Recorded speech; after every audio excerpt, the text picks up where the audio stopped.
नमस्ते एवरीवन। आज मैं तुम लोग को 3 बहुत ही ज़्यादा पावरफुल टेक्स्टिंग रूल्स बताने वाला हूँ।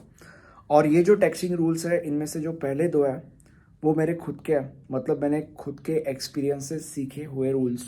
और जो तीसरा रूल है वो मुझे एक्चुअली पहले से पता था बिकॉज ऑफ इंटरनेट। और जब मैंने उस चीज़ को अप्लाई करना चालू किया तब मुझे काफ़ी अच्छे रिजल्ट्स मिले in the area of business and in the area of relationship.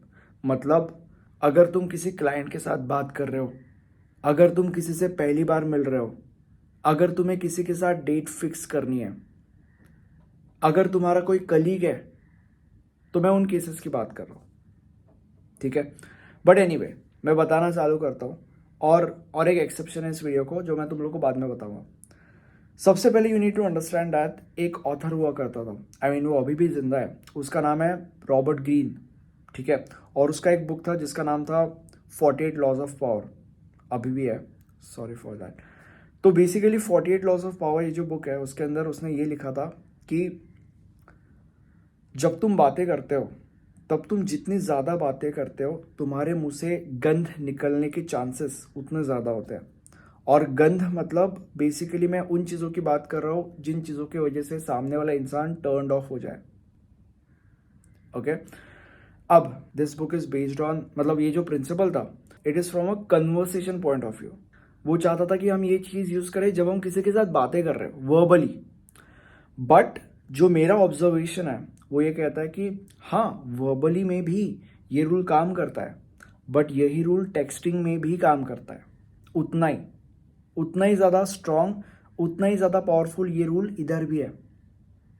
ठीक है, और मैं किस चीज़ की बात कर रहा हूँ, मैं तुम लोग को इसका एक बहुत अच्छा एग्जाम्पल दे सकता हूँ। लेट्स से फॉर एग्जाम्पल एक डेटिंग एप्लीकेशन पे एक लड़का जिसका नाम है समीर और एक लड़की जिसका नाम है रिया, दोनों मिलते हैं। स्टार्टिंग में उनकी बातें अच्छी होती है और वो डिसाइड करते हैं हम डेट पे जाएंगे। अब यहाँ पे पॉइंट ये है कि वो डिसाइड तो कर लेते हैं बट उनकी जो डेट है वो 5 दिनों के बाद होती है। मतलब समीर को 2-3 दिन के लिए काम होता है और रिया भी थोड़ी बिजी होती है, और इसलिए वो डिसाइड करते हैं कि हम 5 दिन के बाद मिलेंगे जब हम दोनों फ्री होंगे। अब क्या होता है कि बीच में समीर पूछता है रिया को, यार तू इंस्टाग्राम पे है क्या, लेट्स कनेक्ट ऑन इंस्टाग्राम। रिया बोलती है ठीक है, वो अपना अकाउंट दे देती है, आई मीन आईडी दे देती है। समीर उसको फॉलो करता है, ये उसको फॉलो बैक करती है। अब क्या होता है बीच में समीर ना अपने इंस्टाग्राम पे एक स्टेटस डालता है, और उस स्टेटस में क्या होता है, उस स्टेटस में लेट्स से एक सिंगर गाने गा रहा है एक अच्छे से जगह पे बैठ के। अब ये स्टेटस देख के रिया उसको इंस्टाग्राम पे पूछती है कि यार ये जगह कौन सी है, व्हाट इज दिस प्लेस। तो अभी अकॉर्डिंग टू यू इस सिनेरियो में समीर को क्या रिप्लाई देना चाहिए? टेक्निकली समीर को बस उस प्लेस का नाम उसको बता देना चाहिए, दैट्स इट, राइट? यही होना चाहिए टेक्निकली, क्योंकि उनका डेट तो फिक्स था ऑलरेडी, वो तो मिलने तो वाले थे, it was fixed, right? But Sameer के अंदर कीड़े होते हैं, वो उसको लोकेशन तो बताता है, वो उसको प्लेस तो बता देता है, बट उसके साथ साथ वो उसके साथ और बातें करना चालू कर देता है। अब क्या होता है, वो बातें करता है करता है करता है करता है, और बातें करते करते उसके मुंह से कुछ ऐसा निकल जाता है जिससे जो रिया है वो टर्न ऑफ हो जाती है। मतलब बेसिकली रिया के लिए जो सबसे बड़ा रेड फ्लैग है वो उसको दिख जाता है बातें करते करते। और ज़रूरी नहीं है कि ये जो रेड फ्लैग है वो उसके पर्सनैलिटी का हिस्सा है समीर के, ज़रूरी नहीं है, वो बस बातें करते करते मे बी बाय मिस्टेक निकल गया होगा उससे। ठीक है, बट इस एक चीज़ की वजह से रिया के अंदर जो समीर की इतनी अच्छी इमेज बनी हुई है वो बिगड़ जाती है।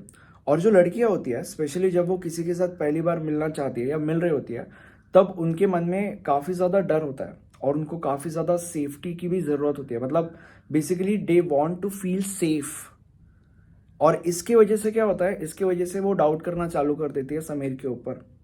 और फिर अगर थोड़ा सा भी शक हो जाता है तो आई हैव ऑब्जर्व दैट कि सामने वाले इंसान को 2 सेकंड भी नहीं लगते उस डेट को कैंसिल करने के लिए।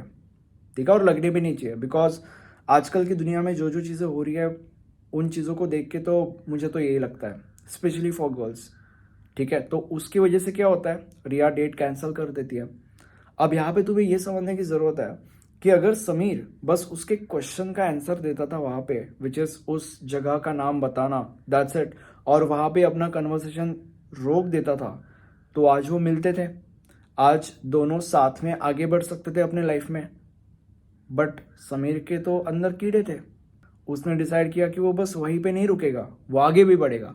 अब आगे जो उसने जो बातें की, वो बातें वो मिलके भी तो कर सकता था ना। और मिलके उसके मुंह से वो चीज़ निकलना, it was next to impossible, क्योंकि वो कोई ऐसी गलती थी नहीं, उसके पर्सनालिटी का हिस्सा वो था नहीं, जो भी उसने बोला होगा। मैं तो तुम लोग को बस एग्जाम्पल दे रहा हूँ, ठीक है। मैं तुम लोग को क्या बोल रहा हूँ, मैं तुम लोग को ये बोल रहा हूँ कि अगर तुम स्पेशली किसी से पहली बार बात कर रहे हो, या स्पेशली कोई तुम्हारा सरफेस लेवल दोस्त है, या स्पेशली किसी को तुम एकदम सरफेस लेवल पे जानते हो, जस्ट मिले हो, या डेट फिक्स करनी है, इन सब चीज़ों के ऊपर जब बात आती है, बस उतनी बातें करो जितनी बातों की ज़रूरत है, ठीक है। और इसका मतलब ये भी नहीं है कि तुम सामने वाले इंसान के साथ हंसी मजाक मत करो, हंसी मजाक करो, वो होना चाहिए उस चीज़ के अंदर, बट उसके अंदर भी एक लाइन के अंदर रह के, लाइन क्रॉस नहीं करनी है कभी भी। मैंने ऑब्जर्व किया कि जब जब मैंने लाइन क्रॉस किया है, मेरा कोई ना कोई प्रॉब्लम हुआ है। और वो प्रॉब्लम ज़रूरी नहीं है कि सामने वाला इंसान डेट कैंसिल कर देगा, या तुम्हारा अगर कोई क्लाइंट होगा तो वो प्रोडक्ट लेने से मना कर देगा, या अगर तुम प्रोफेशनली किसी से बात कर रहे हो तो वो कुछ तुम्हारे बारे में नेगेटिवली सोच सकता है। ज़रूरी नहीं है कि ये सारी की सारी चीज़ें सामने वाले इंसान के अंदर हो, नॉट नेसेसरी, वो चीज़ें तुम्हारे अंदर भी हो सकती है। क्योंकि at the end of the day तुम कोई ना कोई गलती कमिट करते हो, और जब तुम कोई गलती कमिट करते हो, बहुत ज़्यादा चांसेस है इन लॉट ऑफ केसेस कि तुम भी बाद में रिग्रेट करो। फिर वो रिग्रेट तुम्हारे दिमाग में रहता है और बहुत टाइम तक वो जाता नहीं है। फिर तुम अपने आप को कोसते रहते हो, अपने आप को पनिश करते रहते हो, अपना तुम्हारा दिमाग खराब हो जाता है। वो हमें नहीं चाहिए। इसलिए ट्राई करो लाइन क्रॉस ना करने का, इसलिए ट्राई करो कि तुम पॉइंट टू पॉइंट बातें करो, मजाक करो, हंसी मजाक करो, वो एक पार्ट है, ठीक है। बट देन उसके अंदर भी लिमिट्स होती है, उसके अंदर भी एक लाइन होती है, एक लक्ष्मण रेखा होती है। मेरा हिंदी तो देखो, आई मीन मराठी व्हाटएवर, ठीक है। तो बेसिकली ये पहला रूल था, और ये काफ़ी इंपॉर्टेंट रूल है, ये मैंने रिसेंटली सीखा है ड्यू टू मैं काफ़ी काफ़ी गलतियाँ करते रहता हूँ। और अच्छी बात है कि मेरा एक यूट्यूब चैनल है जहाँ पे मैं इन गलतियों के बारे में बातें कर सकता हूँ और लोगों को बता सकता हूँ खुले दिल से। उससे मुझे भी संतुष्टि मिलती है, एक्चुअली मुझे ही संतुष्टि मिलती है। अगर इससे सामने वाले इंसान को संतुष्टि मिलती है तो अच्छी बात है। बट एनीवे, दूसरे रूल के ऊपर जंप करता है। दूसरा रूल ये कहता है कि अगर तुम किसी के साथ बातें कर रहे हो, स्पेशली ऑन टेक्स्ट, तो उन सेंटेंसेस को, actually not sentences, I would say उन वर्ड्स को यूज मत करो जिन वर्ड्स का कोई मतलब ही नहीं है। हाय, ये क्या होता है? हे, व्हाट इज दिस? ये जो वर्ड्स है ना, इन वर्ड्स के अंदर कोई भी इमोशन नहीं है, इन वर्ड्स के अंदर कोई भी फीलिंग नहीं है। Check this out. अगर तुम किसी से पहली बार मिलते हो टेक्स्ट पे, लाइक अगर कोई तुम्हें नंबर दे देता है, या अगर तुम डेटिंग एप्लीकेशन पे किसी से मैच करते हो, तो तुम उसको हाय सेंड करने के जगह पे डायरेक्टली भी तो तुम्हें जो कहना है वो कह सकते हो। That is more better. क्यों? स्पेशली इस केस में पूरी की पूरी दुनिया सामने वाले इंसान को हाय और हे ही टेक्स्ट करती है, उसके अलावा कुछ नहीं बोलती वो। और मैंने देखे हैं बहुत सारे लड़कियों के बम्बल और टिंडर के जो एप्लीकेशंस है, I have navigated through it. 99% of the जनता is on high and hey even now, ठीक है। कभी भी तुम्हें हाई और हे नहीं भेजना चाहिए किसी को भी, एटलीस्ट अकॉर्डिंग टू मी, ठीक है। और बस बात हाई और हे के ऊपर नहीं रुकती, मैं बाकी की चीज़ों की भी मैं बात कर रहा हूँ। बस डेटिंग एप्लीकेशन और रिलेशनशिप के पॉइंट ऑफ व्यू से बात नहीं कर रहा हूँ। मैं बिजनेस और प्रोफेशनल कनेक्शंस के पॉइंट ऑफ व्यू से भी बात कर रहा हूँ। वहाँ पर भी हाई एंड हे पे कोई तुक नहीं बनता। And there are also other things as well, like लोग गुड मॉर्निंग गुड नाइट भेजते हैं इस ज़माने में भी। It's the most pathetic thing. Basically मैं ये चाहता हूँ कि वो बोलो जिसका कोई मतलब है, जिसका कोई मीनिंग है, जिसके पीछे कोई ना कोई इमोशन है, जिसके पीछे कोई ना कोई फीलिंग है, ठीक है। फालतू की बातें मत करो। क्यों? क्योंकि तुम जितनी ज़्यादा फालतू की बातें करोगे, उतना ज़्यादा सामने वाले इंसान का इंटरेस्ट तुम्हारे अंदर कम होगा, और जितना ज़्यादा सामने वाले का इंटरेस्ट तुम्हारे अंदर कम होगा उतना ज़्यादा ही won't like you, simple as that, right. तो ये दूसरी चीज़ है। टेक्सटिंग के अंदर अगर तुम स्पेशली रिलेशनशिप के पॉइंट ऑफ व्यू से देख रहे हो चीज़ों को, तो तुम्हारा सिर्फ और सिर्फ एक मकसद होना चाहिए, विच इज़ सामने वाले इंसान को जल्दी से जल्दी फिजिकली मिलना, फिजिकली जाके कहीं पे, ठीक है।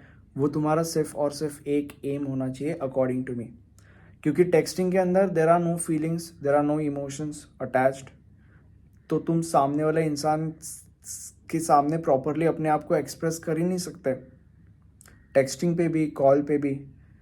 वीसी पे, VC is a okay option still, VC is the best option अगर तुम्हें इसके अंदर भी बेस्ट चाहिए तो, ठीक है। नहीं तो मैं तुम लोग को यही सजेस्ट करूंगा कि तुम्हारा हमेशा एक and by the way VC मतलब वॉइस, वीडियो कॉल, वीसी मतलब वीडियो कॉल, ठीक है।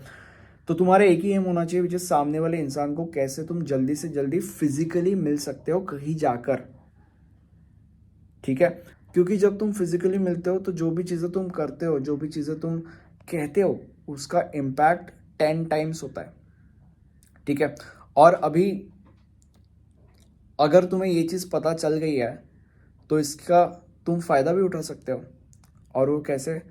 अगर तुम्हें पता है कि टेक्सटिंग के अंदर तुम फीलिंग्स और इमोशंस एक्सप्रेस नहीं कर सकते, तो इसका तुम फ़ायदा भी ले सकते हो। और वो कैसे? अगर ऐसी कोई बातें हैं जिनके अंदर you don't want to express feelings, you don't want to express emotions, तो तुम उन बातों को करने के लिए टेक्स्ट यूज़ कर सकते हो, ठीक है। अब इसका एग्जाम्पल मेरे दिमाग में नहीं आ रहा है, बट लाइक बेसिकली मैं ये बोल रहा हूँ कि अगर तुम्हें कुछ चीज़ पता है तो तुम उसको ऐसे भी यूज़ करो और वैसे भी यूज़ करो, ठीक है। दोनों तरीकों से उसका फ़ायदा लो, ठीक है। तो बेसिकली ये तीसरी चीज़ थी। अब मैं चौथी चीज़ के बारे में बात कर रहा हूँ। बेसिकली ये वो चीज़ है जो मेरे को पहले से पता थी, थैंक्स टू इंटरनेट वाला थी। और वो यही चीज़ है कि जब तुम किसी से भी बात कर रहे हो, स्पेशली ऑन टेक्स्ट, तुम्हें 1:2 का रेशियो यूज़ करना चाहिए, इन terms of time and in terms of space. Now what is 1:2 का ratio in terms of time? ये चीज़ ये कहती है कि अगर सामने वाला इंसान तुम्हें रिप्लाई करने के लिए 1 मिनट ले रहा है, तो तुम रिप्लाई बैक करने के लिए 2 minute low.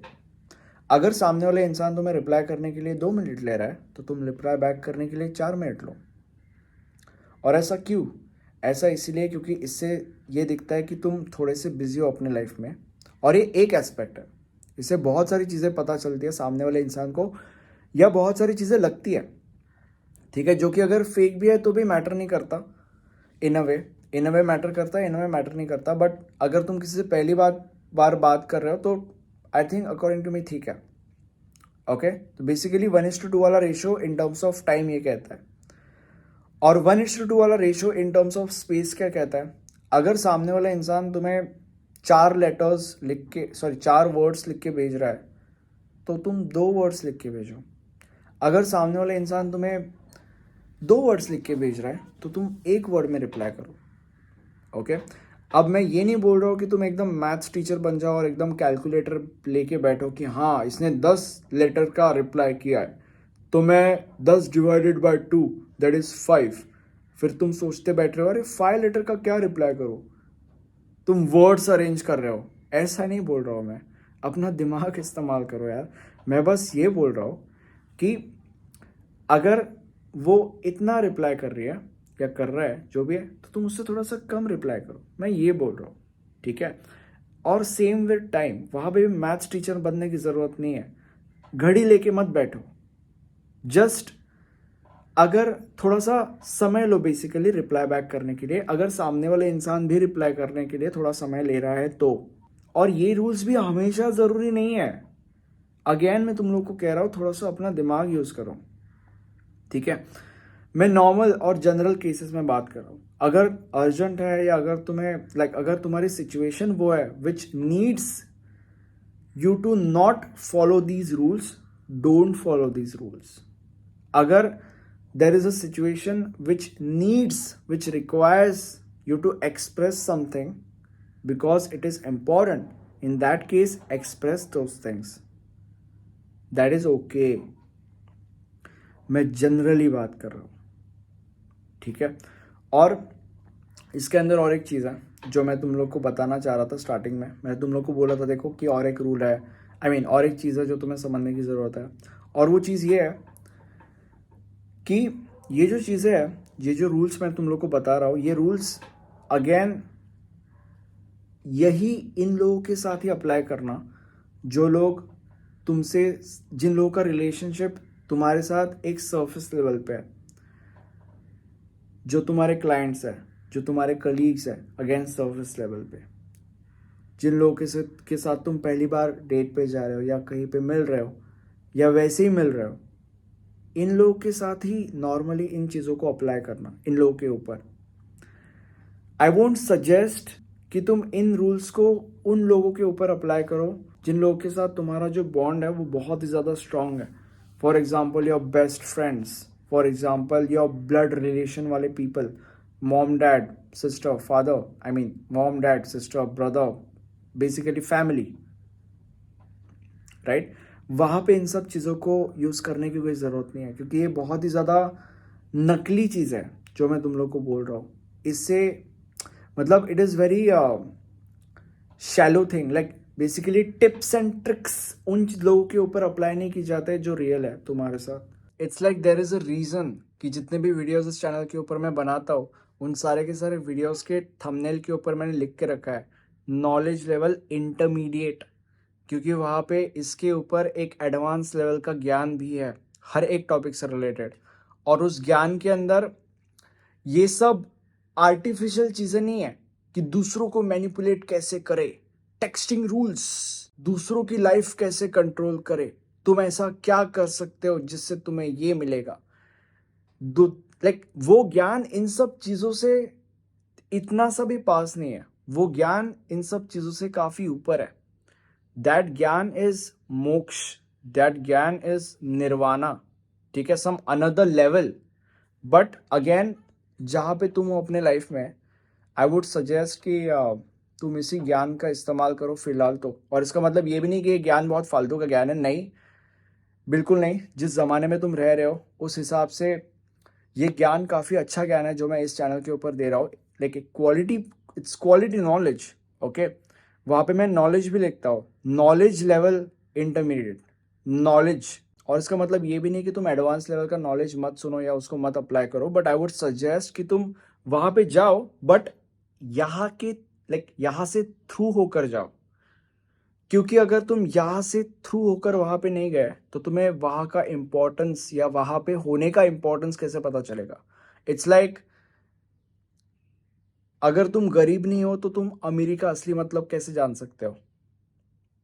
It's like that, okay. तो तुम, इट्स बेटर कि तुम पहले गरीब रहो फिर धीरे धीरे अमीरी की टुवर्ड्स जाओ या धीरे धीरे अमीर हो, तब तुम्हें अमीर होने का असली मतलब पता चलेगा.